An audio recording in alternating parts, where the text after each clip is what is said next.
தமிழகத்தில் 8 மாவட்டங்களில் இன்று கனமழை பெய்யக்கூடும் என வானிலை ஆய்வு மையம் அறிவிப்பு வெளியிட்டிருக்கிறது. விவரங்களை செய்தியாளர் செலினா வழங்க கேட்கலாம்.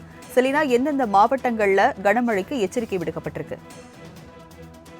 காற்று வேக மாறுபாடு காரணமாக தமிழகத்தில் இன்று நீலகிரி, கோயம்புத்தூர், ராணிப்பேட்டை, காஞ்சிபுரம், செங்கல்பட்டு, விழுப்புரம், கடலூர், மயிலாடுதுறை மற்றும் புதுவை ஆகிய பகுதிகளில் இன்று கனமழை பெய்வதற்கான வாய்ப்பு இருக்கக்கூடும் என்று வானிலை ஆய்வு மையம் எச்சரிக்கை விடுக்கப்பட்டிருக்கிறது. குறிப்பாக தமிழகத்தில் இன்று 8 மாவட்டங்களில் மஞ்சள் நிற எச்சரிக்கை என்பது விடுக்கப்பட்டிருக்கிறது. அதே போல நாளை நீலகிரி, கோவை, கடலூர், மயிலாடுதுறை, நாகப்பட்டினம், தஞ்சாவூர், திருவாரூர், புதுக்கோட்டை மற்றும் காரைக்கால் ஆகிய பகுதிகளில் கனமழைக்கான மஞ்சள் நிற எச்சரிக்கை என்பது விடுக்கப்பட்டிருக்கிறது.